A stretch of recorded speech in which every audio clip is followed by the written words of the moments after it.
Welcome back to the Fighting Saints Report. Jack Milewski, Jim Leitner, one final time here on Monday evening, and now it's Buy or Sell NHL edition. 5 questions, you know the drill by now. I would think buying it means we're good to go. You agree with exactly what the statement means. Selling is you disagree with the entire statement or at least part of it. Some of these are kind of two-parters in a way. So we'll start off with the most dynamic duo right now in the NHL, Connor McDavid and Leon Draisaitl, leading the Edmonton Oilers, leading the NHL in points. Draisaitl has 43. McDavid is second with 40. Buy or sell that they will finish 1-2 in either order in scoring this season? I think they are. I'm going to buy that. And normally I would say common sense tells you should sell on that, because they're clearly the top-end scorers on their team. Mm-hmm. There's a huge separation between those two guys and the rest of the scoring on their team.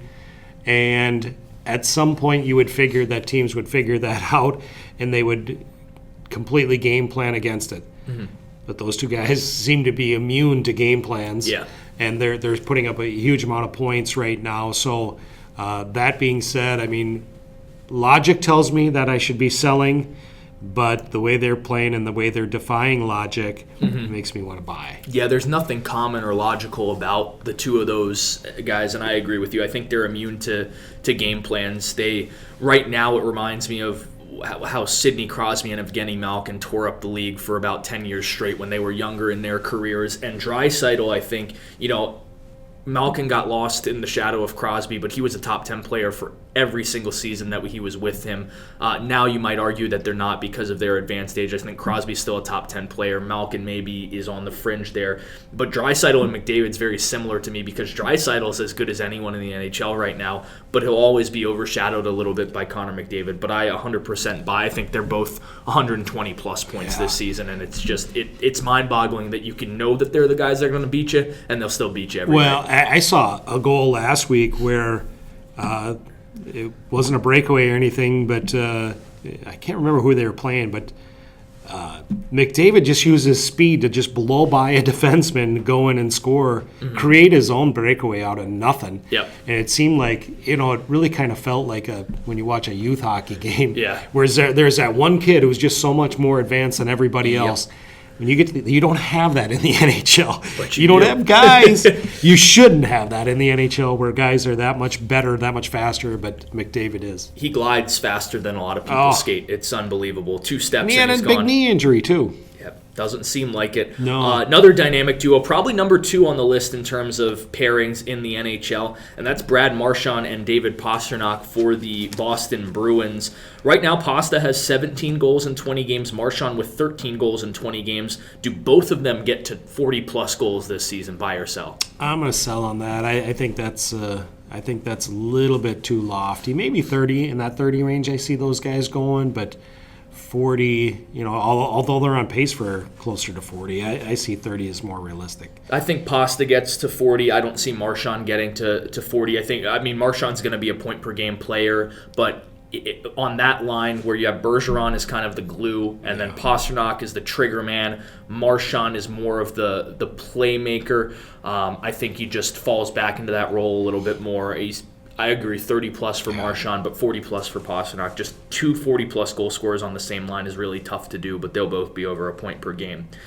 Looking at the top teams in the NHL right now, there are only 3 teams that have 3 regulation losses, and those are the Islanders and Capitals and the Boston Bruins. Buying or selling that at least 2 of those teams will still be under 10 regulation losses by Christmas time. And roughly that's 15 to 16 games per team. I'm going to sell on that. The NHL is just so demanding of schedule, and everybody goes on stretches where they lose a couple in a row. So I think that's awfully hard to do. And maybe Washington might have the best chance of those 3 to be under, but I still can see them going on a stretch where they struggle a little bit and they get to that double digits. Yeah, I sell it, but I think the Caps for sure will be under. I think they're playing at another level right now. This reminds me of those teams that ran away with the President's Trophy in December or January. I mean, it was a moot point by the time February rolled around. So I think the Capitals will be under 10 regulation losses. The Islanders are really good, but if the team doesn't get 1 or 2 goals allowed per game, they're going to lose some games. Eventually, they have to fall back. And the Bruins have gone on a losing streak here in the last couple weeks. But 3 of their 4 losses have been in shootouts. So they're losing. They're just losing after regulation. So I think they'll regress a little bit as well. Speaking of Boston and the Capitals, they both lead their respective divisions. The St. Louis Blues are at the top of their division, and Edmonton is at the top of the Pacific Division. Buy or sell that all 4 will still be at the top of their divisions by January 1st? I'm going to sell on that. I think St. Louis probably might have the toughest. I think that's the toughest division, so that's going to be, I think, the hardest for them to stay up there. I don't know about Boston either. Teams like Boston and St. Louis have made such long Stanley Cup runs. Obviously, both went to the finals. It's so tough to maintain that. I mean, you get off. It's possible to get off to a good start, and both of them have. But I don't see them maintaining that because it's such a long. They had such a long season last year, and it's going to start feeling really long really soon, so I don't see either of those two. But the other two, I think they had a pretty good shot of staying up there. I'd buy it if the Blues weren't involved. I think the Caps are going to... I think, if anything, the Caps increase their lead because, again, the Islanders are the team right below them, and I don't think the Islanders are bad. I just don't buy that they're in that same conversation as the Capitals. Really, no one in the Metro this year, in my mind, is... I buy that Boston stays up there. I don't think Tampa's going to, go on a massive run the way basically all of last season was. I think Boston's just too consistent, and they've still got good goaltending, good defense to keep them up top. I like Edmonton to stay up top because, again, right below them is Arizona. I see Arizona regressing a little bit. I see Vegas hopping up into the second spot by January 1st. But I can't bet against my Colorado Avalanche. And really, Colorado would be in first place in that division right now had 2 of their top 3 players not been taken out of the lineup, and that's Gabe Landeskog and Mikko Rantanen. They haven't played in over 2 weeks. Nathan MacKinnon is really starting to pick up, and he's pushing himself into the MVP consideration, even though Leon Draisaitl and Connor McDavid will probably be co-winners. They already should be. You can never go against your Colorado Avalanche. No, I won't, because they've given me no reason to. And again, the only they right now they have the Calder Trophy winner if the season ended today, and Cale Makar. I still think that Jack Hughes and Kaapo Kakko will make pushes in the second half. They've got great defense, great goaltending, and again, I think they would have won at least 2 or 3 more games that they dropped in these last couple weeks if they had Rantanen and Landeskog back. So I think Colorado will be up there. I see the other 3 staying at the top at least by January 1st. The Capitals show up a lot here in this buy or sell, but the last one is an individual question. Right now, John Carlson is tied for 3rd in the NHL with points. He has 32. Again, we mentioned the top 2 guys who are going to run away with it. But John Carlson has 32 points. Do you buy or sell he'll be in the top 5 in terms of points for another month? Ooh, for another month? Yeah, I think so. I think Washington's been playing so well right now that I think he can stay there. Now, can he do it beyond another month? I highly doubt that. I could see him possibly finish in the top 10.